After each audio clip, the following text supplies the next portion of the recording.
Hello, everyone. This is Ashil. I am the host of Unique Careers, Unique Lives podcast and this LinkedIn Live session that I call Inspiring Conversations. Today, I am here with Morgan Legge. Morgan and I connected through LinkedIn, thanks to you, LinkedIn, and I was inspired by her passion about self management. I would like to start by reading her bio to you because when I read it, it also inspires me and sparks a lot of Thank you. questions for me, which we can touch later. So Great. Morgan is the engine that keeps 40 plus person multilingual 14 time zone non-hierarchical team running smoothly somehow. During her time at convert.com, she transitioned them from a hierarchy to a self-organized holacracy, implemented a progressive perks program, and built an in-sync, accepting, and enthusiastic company culture in an async, fully remote, fast-paced work environment. Morgan's become an advocate for building remote teams that work together, work for the greater good, and are excited to show up to work in the first place. Thank you so much, Morgan. How do you feel when you hear back your bio? I feel pretty excited. It's I think the same thing is for everyone when they're in the work and when you're doing things day to day.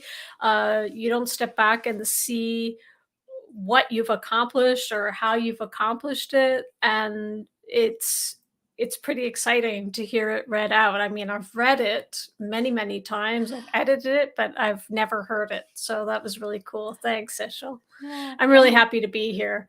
okay. I'm really excited.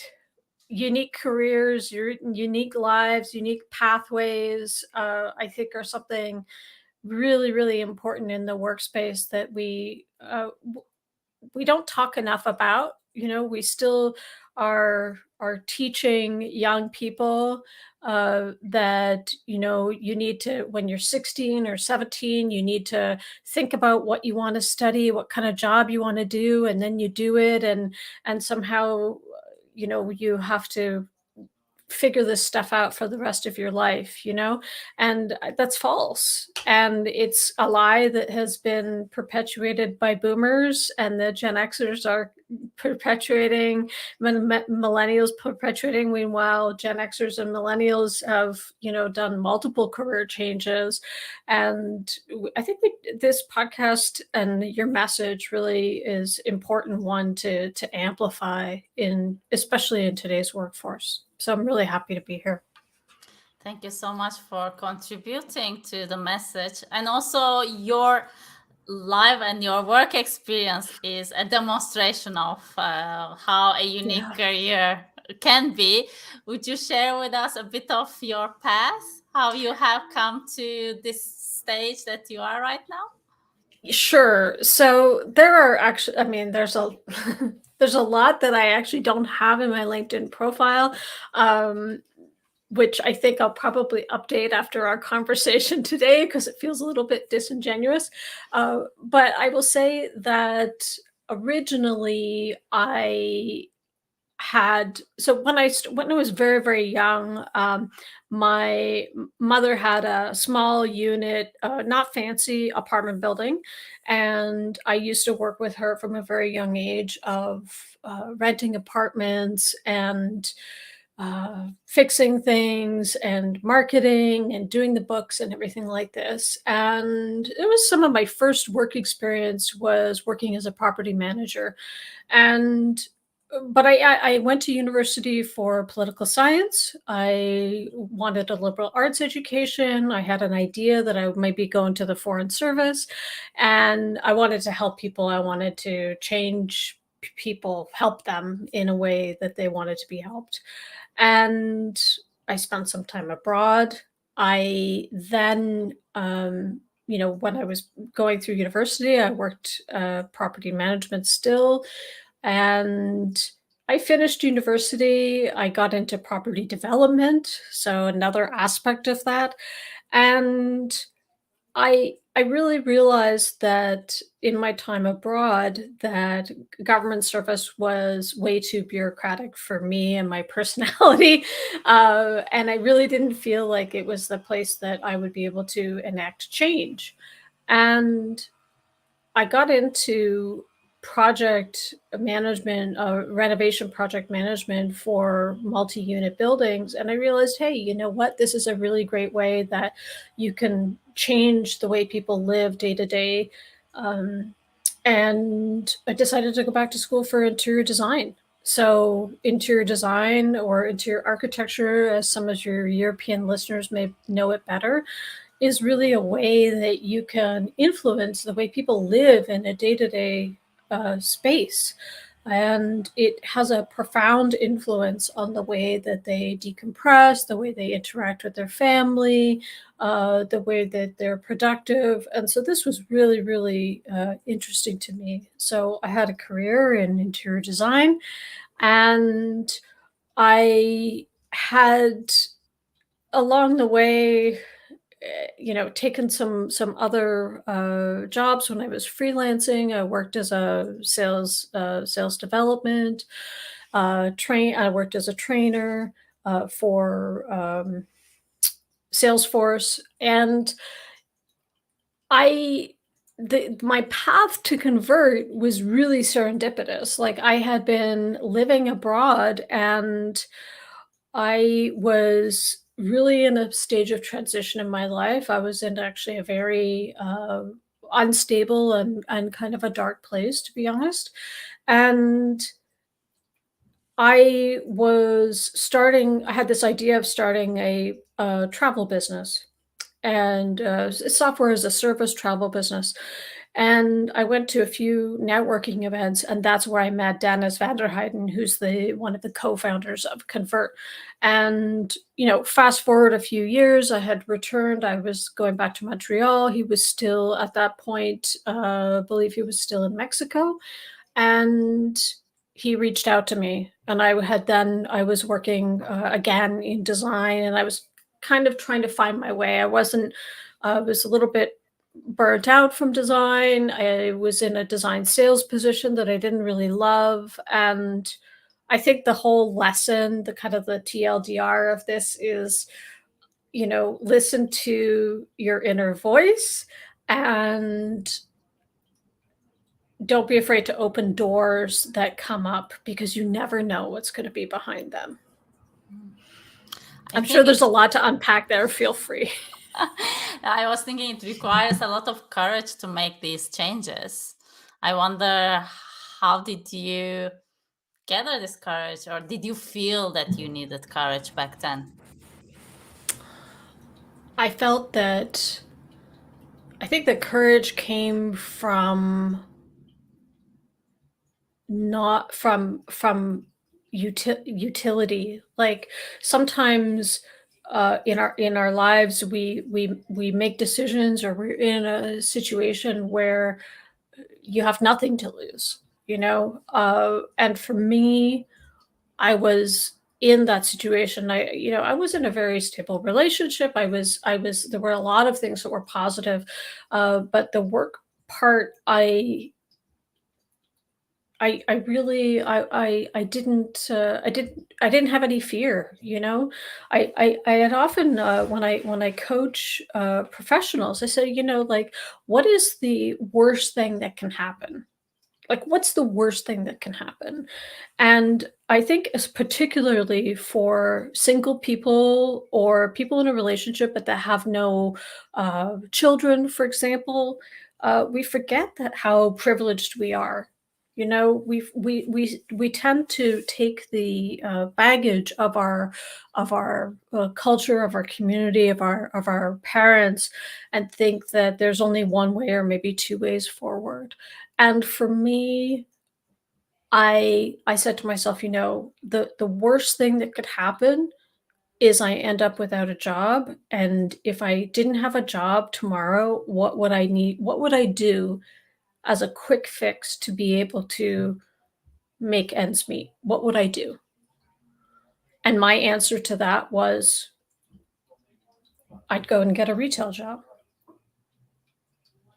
Would it be my career choice? No. Would it be, full use of my skills? No. Would it be great paying? No. But it would be a stopgap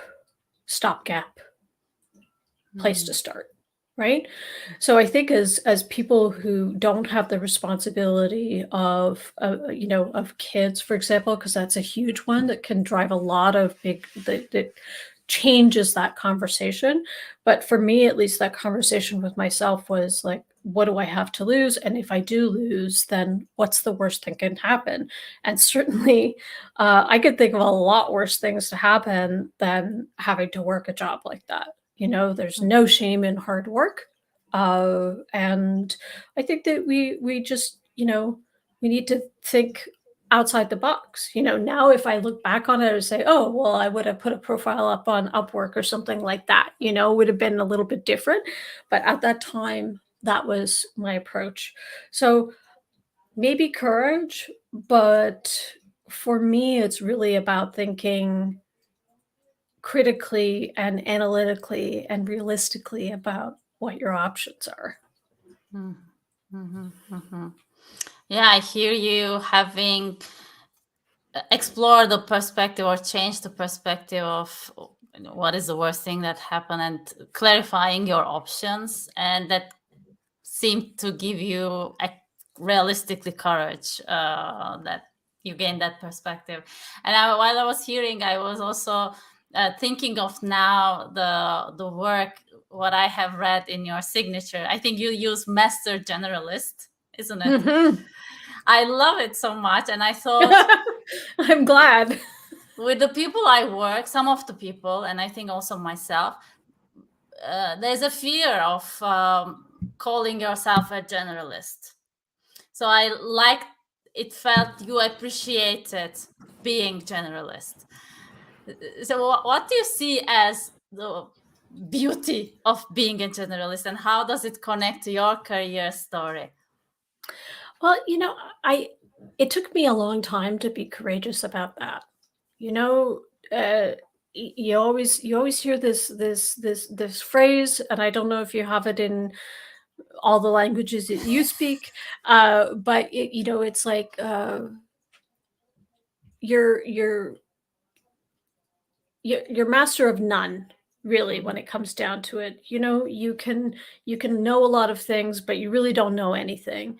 And that kind of stuck with me, and I thought, well, but I do have all these different experiences.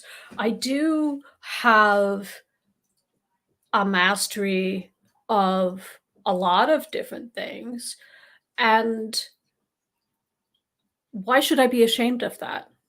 Because there's a certain shame in saying that you're a generalist. Well, what it boils down to is I think that we as professionals, as young professionals, we need to own that. But the flip side of that is it's up to us to sell ourselves. So we have to self-manage our own um, personal marketing. We have to self-manage how we put that out into the world, how we apply for jobs, how we interview. It's up to us if we take that on. It's up to us to draw those connections and put that thread together. We can't depend on other people to do that for us, because the fact of the matter is that most people are very linear, or they're very uh, you know obscured by their own vision or their own history, right? Oh, I have come from a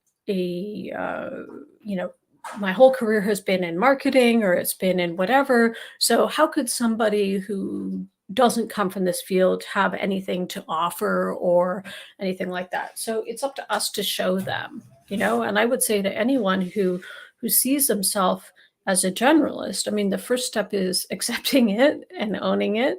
And then the second part is making that part of your story, you know? And what skills have you learned along the way in these different jobs and careers that you can create the picture for somebody so that they can get it? Oh, well, you know what? When I was showing apartments and negotiating, like, those skills are transferable, right? And that was ages ago, right? So, you don't lose that if you keep using them. You keep exercising those in different ways and with different contexts, with different people, and it becomes a much richer and deeper experience. And we can't sell ourselves short as professionals, as people. Like, it's so important. It's like, it's not just a surface thing. There really is a depth to that.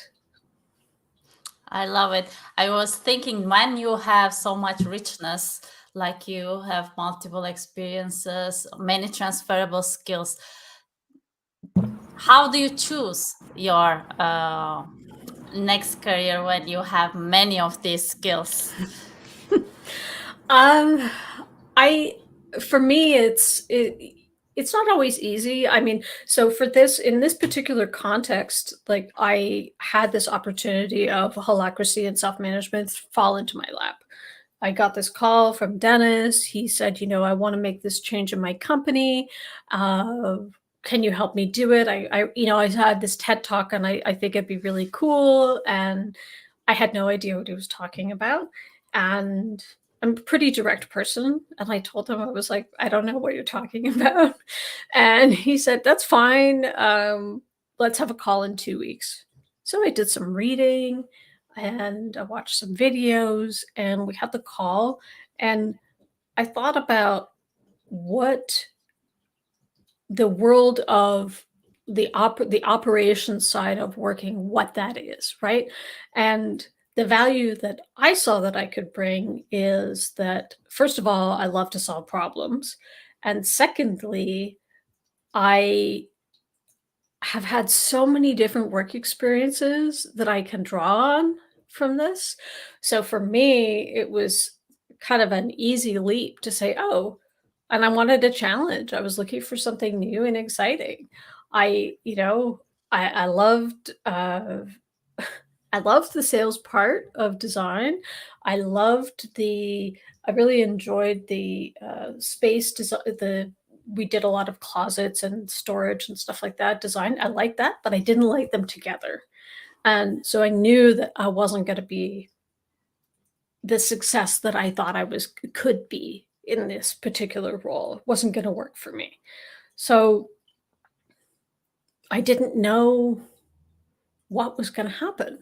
I mean, in my context, I had moved back to a city that is predominantly French. I had not spoken French in a really long time. So for me, there was a language barrier.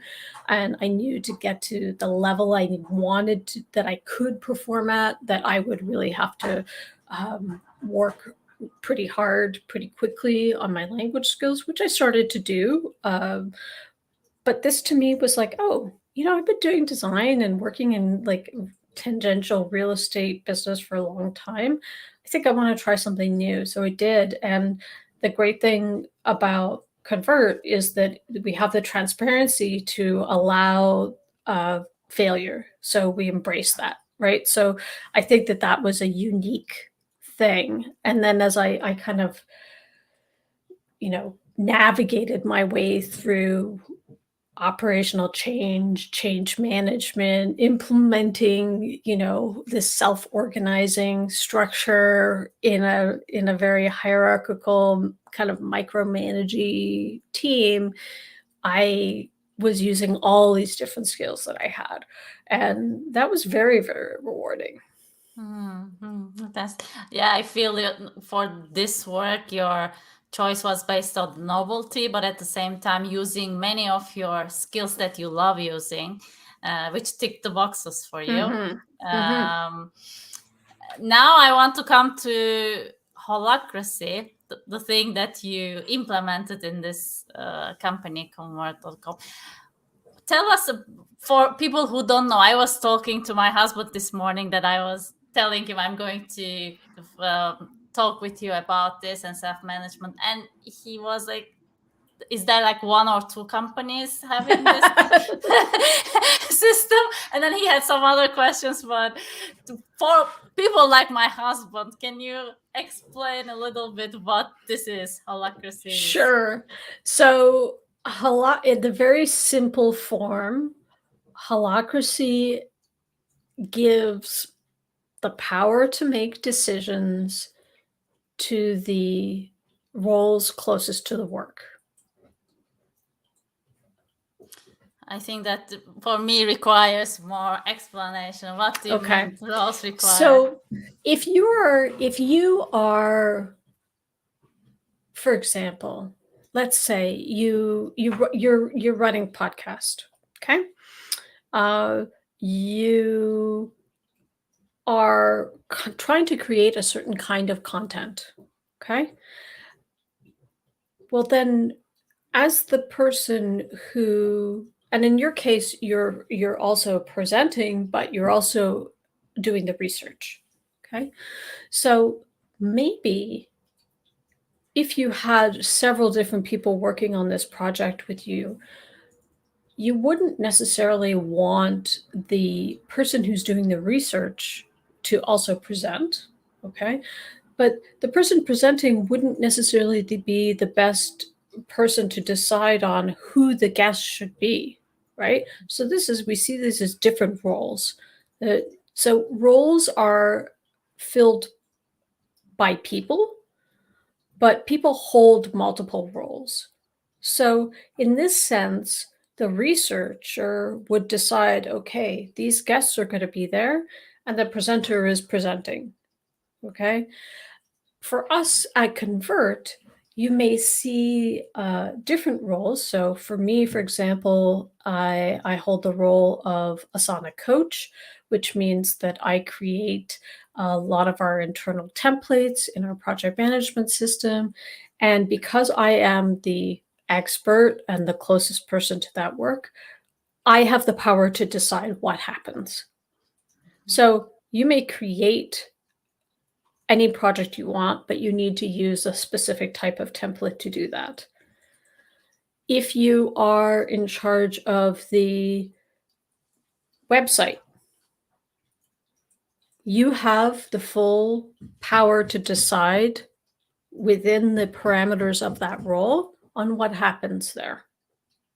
So that's saying that no one is telling you who is removed from that work, a manager or a manager's manager, that you can't or you shouldn't do something.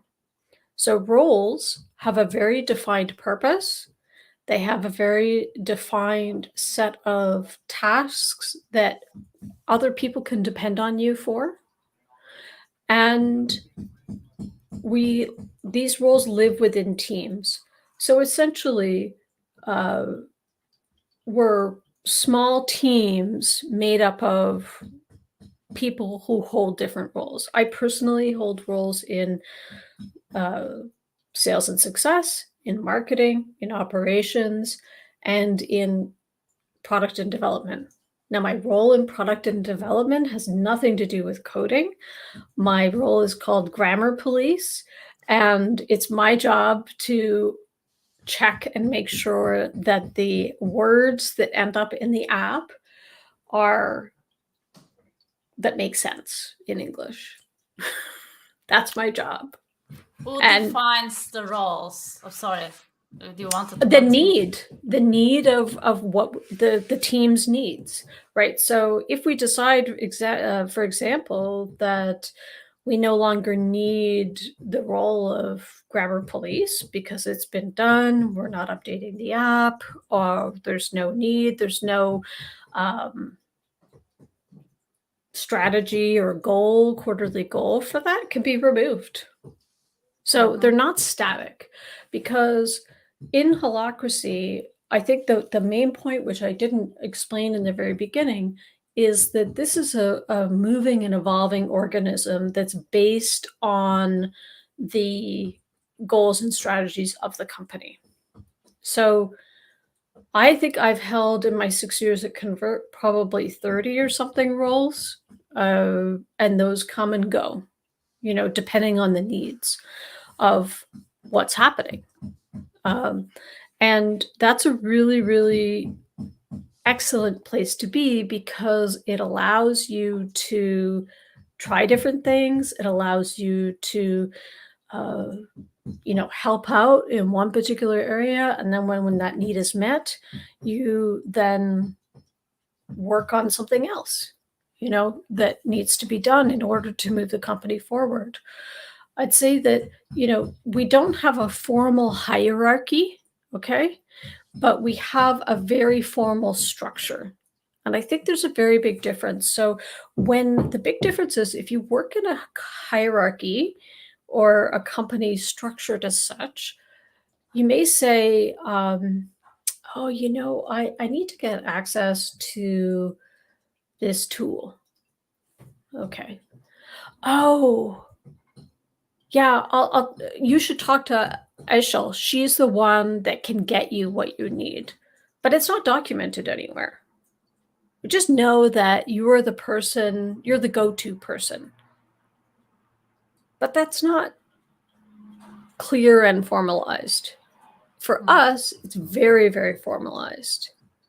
Okay, so it's like you want access, you look it up, you see very clearly. The power structure is separated from people. So, for example, I have roles as a person, as a converter, but my job, I'm a part of those roles, but that is not the only thing that I'm there for. I'm there as a person who happens to energize these roles. So it's hard when you hire to the outside world. Like we had a posting for a legal role, and that person is going to be starting. That person will quickly discover that there's a whole bunch of other things that will become available to them once they become a core member. Oh, maybe this person in legal has really great proofreading skills, or great maybe they're in their former life, in their nonlinear career, they've done several other things that could be in marketing or in sales. Maybe they'll be interested in taking some of those roles too. So that's the flexibility, and the flexibility is there to achieve. We're a for-profit business, to make money. Mm-hmm. Mm-hmm. So you explained this distinction that my contribution is not only my role. So I'm a person in this company energizing the role. You wanted to highlight that the hiring for the company is actually for the person to fit the company purpose and values, and they can actually fill multiple roles, different roles at a time, and change over the course of life. Yes. Although they may have, for particular fields of expertise, they might have core competencies, like, for example, legal, or maybe they have, very deep technical support experience. You can't just have anybody be a developer, for example. But we have one developer also holds a role in the marketing circle because it has to do with data. And this person is very interested in data. We have, and our marketing circle is very data driven. So there's certainly opportunities there for people. We think of people as being one dimensional. Like, you are a developer. You are a copywriter. You are someone who does social media. But we're all more than that. You don't need to be a master generalist, right? We're all more than that. We all have acquired skills over time. And part of what Holacracy does is it allows you to leverage what wealth and depth people bring as people. Mm-hmm. Coming to the decision-making process, let's say that, making up, you are the grammar, how you called it? You have grammar police. Grammar police, yes. You are the grammar police, and you recognize the need for buying a software that is controlling the use of language.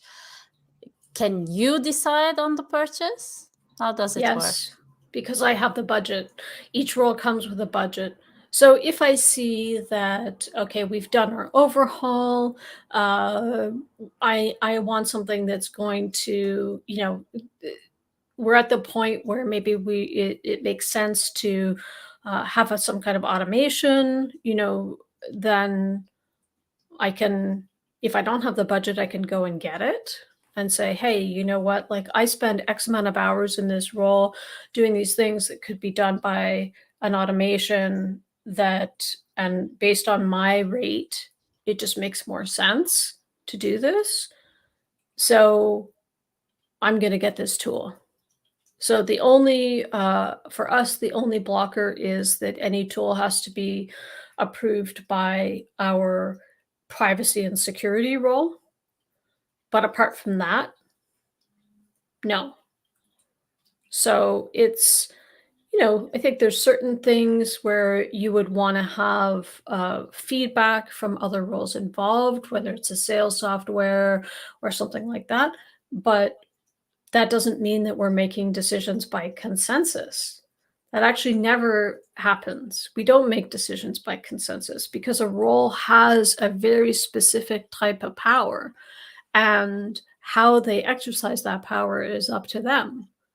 So it's can be hard to adjust to, but once you have it, I mean, think about it as you have your own sandbox with your own tools, and you're free to govern that as you see fit within those parameters. Yeah, I understand the power it gives to the person doing the role. They have the decision power. What is the circle for?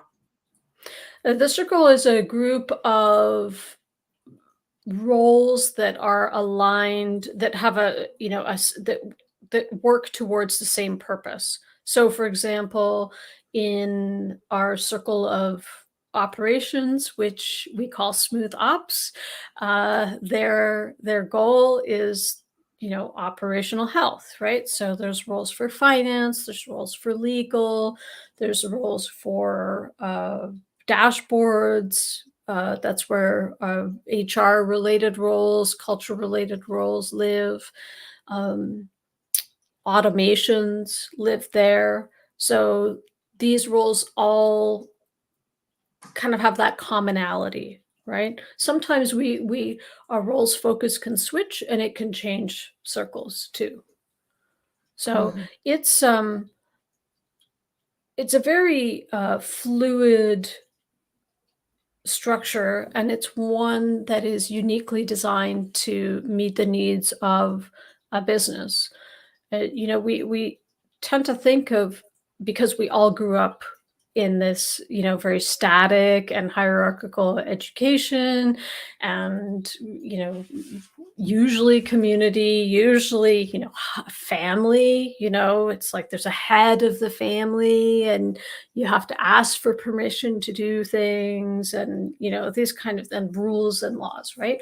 So it definitely takes some adapting to, but the businesses should be moving as quickly as they need to move in order to address the needs of their customers and their stakeholders. And if we don't allow the people who are sensing that, who hold those roles, then we do a disservice to our bottom line, and we do a disservice to our customers. I mean, that's the way I see it. So while I speak, I think that's why I will use my own words. What I understand, the market is very quick, the world is changing very quickly, and the change can only be perceived by the person who is closest to the market. So to be able to act with the speed of change, the power should be on the people who are closer to sense the change. So that's what I understand. Absolutely. That's 100% it. Okay. Yes, that's it. That's 100% it. And, we have a lot of tools, mechanisms, structure to to do all of this, to make this all work together, which can get very dry and boring very quickly for people who are not invested in this. So I won't dive deep into it, but I'll say that the main point here is that while we don't have managers, we're all leaders. Mm. And I think that when we live and breathe our lives in very strict hierarchies, we forget our power. We forget that we are leaders. We forget that we have the ability to lead others. We have the ability to lead ourselves. And that agency is lost somewhere along the line. And I think that circles back to what we talked about in the very beginning. You know, you need to have agency and leadership of your own life and career. And otherwise, you can't open those doors. Did you recognize for yourself the challenge of letting go of this reporting to a manager, or the challenge? Did you require an adaptation to this self-leadership? I can imagine, as we are used to, many of us, we are working with reporting to someone, getting some orders from them. For some of us, there might be a challenge. How was your experience, or what have you observed others being challenged with, maybe? So for me, there was definitely a bit of a challenge, but I had been in the last couple of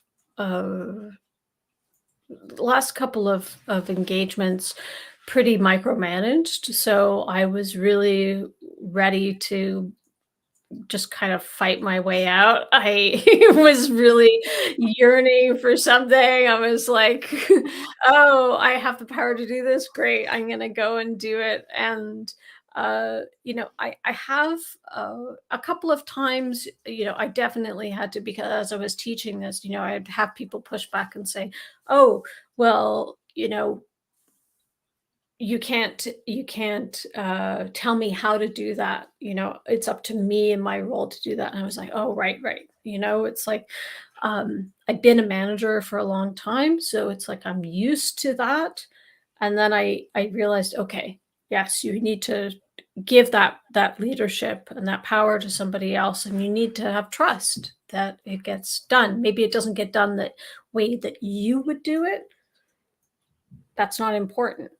Right, you need to let go of that ego a little bit. Mm. So, I think that one of the things that's hard is this, there's a couple of things I think that are hard in self-management, and that's, decision making could be hard for some people, goal alignment, adaptability can be hard, and I think that the key part really is self-development or personal development. So working in a self-managed company requires you to care about your personal development and your growth and your knowledge. And for people who don't want to evolve personally and professionally, it's not a good fit.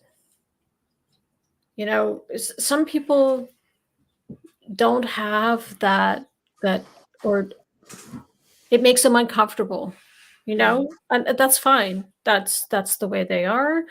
They don't want to change. They're not interested in pursuing knowledge or growth at a personal or professional level, and for whatever reason, um, but that can't work in a self-managed organization.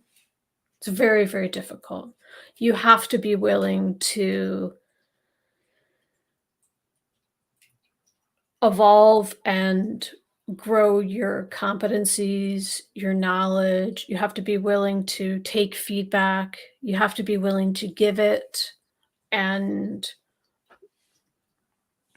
change, maybe adapt and change the way that you approach certain decisions or certain ways of working, because it's required for the health of the organization. But if you can't do that, then it's not a great fit. And I think, this kind of this if you talk about self-management, like I think you see like people who excel in careers or in their professional lives have that personal and professional development side nailed down, or they realize that it's important and maybe they don't like it, but they want to achieve their goals, so they do it, right? Like there's some kind of component there.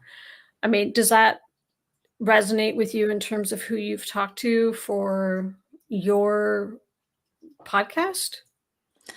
In terms of the successful people, I think yes, self-development is an important.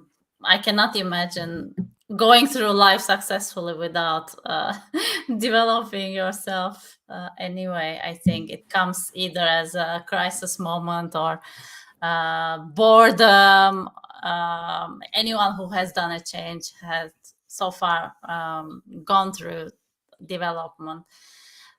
And while you were telling this, I was curious, first of all, what makes Holacracy organization especially different, that it requires the self-development. And one assumption I had is that because you are responsible of a domain, you are doing a lot of different things. So you are using a lot of competencies. This is my assumption. And then I heard you bringing the aspect of being able to give feedback and receive feedback. So that makes me think that there are certain meetings and ways of working that requires this, that might not exist in another organization.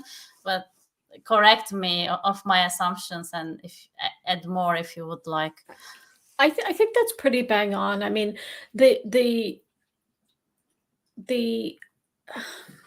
so when you have to learn and because your role evolves with the organization. So if your goals as a company change, which I hope they do, right? Then your role is also, the structure of your role might not change, but the projects that you lead or the initiatives you start will have to change. And if you don't have the knowledge, you have the competency, but you don't have the exact knowledge, you have to learn it and do it. You can't just say, oh, well, I'm not going to write the same way that I've always written, because that doesn't align with who your customer is. You're going to be out of a job, right? So you need to be able to adapt the way that, I need to learn how to write in a conversational style and not a technical style. Our customers like that better because we've seen that through the metrics that show that we have more engagement on our website when we have conversational tone. Okay, well, you need to, if you don't know how to do it, you need to learn and adapt to doing that. So it's very key. I think that the feedback part is like, you get that by, hopefully you can get that in any organization, hopefully, but in Holacracy or in a self-managed company, being able to provide feedback to help other roles help our goals is really, really important. You can't work in a silo. And I think it can be easy to do, but to be successful, it's a non-starter. I think for some people, like if you work in a hierarchy, it's like, I'm told I need to do this. I'm told I need to write in a conversational style, but I didn't need to figure that out on my own, right? My manager told me to do this. My manager told me to do that. And it's not self-directed. It comes top down. And it's like, and for some people, that's very comforting. It's like, I just want to go in. I want to show up. I want to be told what to do. And that's the scope of what I do. And then I go home and I have my, I continue on with my life. And for some people, that's a very safe place and a comfortable place to be. And I can't judge that. That makes them happy and fulfilled. However, if you have that kind of approach, you cannot flourish in a self-organized company. Can't happen. I mean, it's not to say that also the kind of the competencies we talked about for self-management aren't hugely beneficial to people who are in traditional hierarchies. I mean, you talk to a lot of professionals and you wrote your book. I mean, I think that we talk about high-performing people in, let's say, a hierarchy. If you have great time management skills, you're able to find your own intrinsic motivation, you understand how yourself for stress management, you're adaptable, you're able to pivot with different decisions or strategies, that you know how to problem solve, that you can really make the connection between what you're doing and what the company is trying to achieve. All of these are hugely beneficial to your career trajectory, right? Like those are self-management characteristics that you see in high-performing individuals in hierarchies. It's not limited to being self-organized. If you're not in a self-organized company, that you're not going to be successful. You can be hugely successful in a hierarchy, but those self-management skills that you use in a hierarchy are the ones that set you apart. It feels what you are mentioning is like self-leadership plus the operational aspects of it as well. Like connecting who you are to the goal as well, the goal of the company, and then managing the operations of your work in addition to knowing what motivates you, having a vision, and so on. So how can one start self-managing themselves in a corporate setting or introduce self-management practices? I love that question, and it's one that's really near and dear to my heart, because I think that those of us who work in self-organized companies are very few and far between. There's more than 2 companies, as your husband would think. There are thousands of us, not thousands of people, thousands of companies. So there are quite a few of us, but it's really, a fraction of a drop in the bucket compared to what exists, right? We kind of live in our own little world. So I think the way to make work better, which is currently my quest, is to help people understand that core self-management competencies are the key to helping them own their own work, no matter where they work. So I'll give you an example. It's no matter where you work, understanding your time and your motivation is really, really important to delivering excellent work. So if you don't manage and guard your own time as a professional, you can be anything, anywhere to anybody, and that's not productive for you. So even if you're, actually, it doesn't really matter, but to understand like how calendar management works, how time management works, even at the most rudimentary level, like what are your work hours? Would you do time blocking? How do you work best? Like, how do you accept meetings? So it says, oh, we need to meet about that. Do you wait for them, or do you proactively book that? Do you say, okay, I'm available anytime? Or do you then say, oh, well, the best days for me to meet are Monday, Wednesday, Friday from 2 to 4. That's managing yourself. And you can do that in an organization, in any organization. You take control over your own autonomy. Like, because then all of a sudden the conversation changes, right? It's like you are directing where that meeting should be booked, because it suits you, because it's better for the style of work you do. Is that going to be able to be done every single time? No, but certainly it is a really, really big step in owning your authority. If you are working in sales, oh, I know that I can reach my prospects better, between 10 and 2 in this time zone. So I'm not going to take meetings at that time because I need to call and I need to do outreach. That's non-negotiable because my paycheck depends on that. Oh, operations? No, I'm sorry. I can meet you at 9 or I can meet you at 2:30. And to be able to understand how that then aligns with the goals of what your team is doing or your company is doing, then also you're managing your role, but you're also putting yourself in alignment with what is supposed to happen. That could do that anywhere, you know? So, same thing if you're booking your kids' doctor's appointments. And the secretary asks you, well, when can you do? Can you do it on this date? It's like, no, what works best is between 10 and 12 on Tuesdays. That's what works, you know?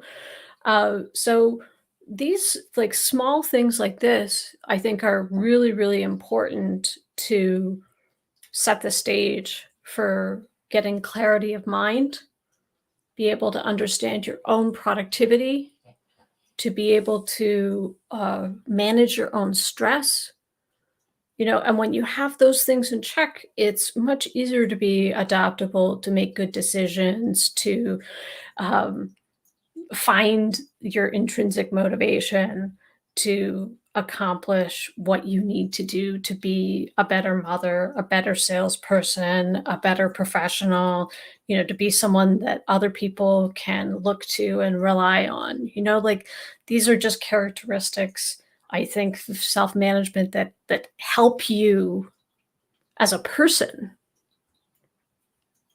I love it. And even you expressing it gave me a sense of power. And I think this people recognizing their own power and how they manage their work, even though they might not be in a self-managed organization, but still they are managing themselves in either way, how they manage their energy and time. They have the power. So recognizing and activating that power. Mm-hmm. Absolutely. Like we have that, right? We're people. We don't need to wait for someone else to manage that for us.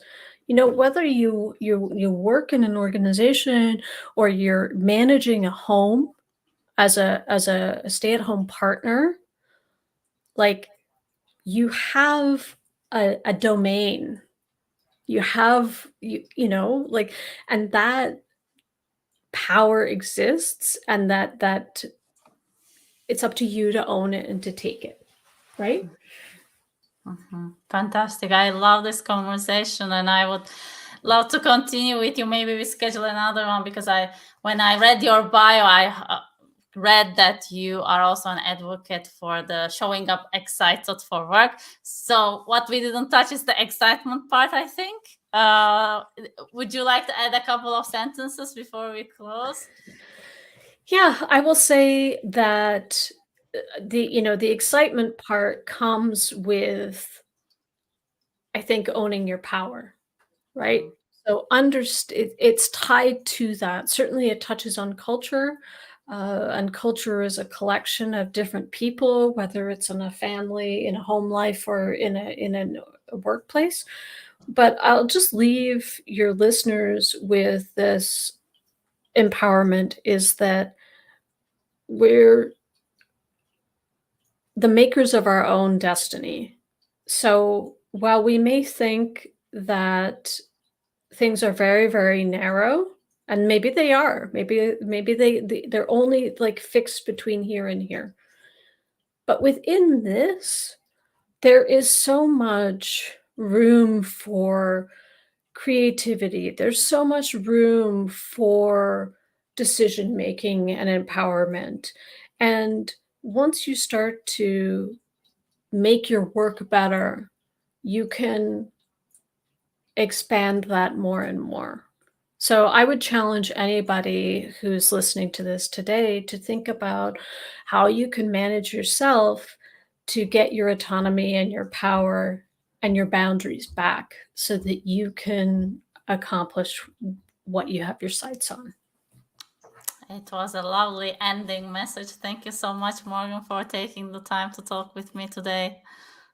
You're very, very welcome. Thank you so much for reaching out to me. And I love talking to people and sharing this type of thinking with people who are also passionate about it. So thank you. Thank you.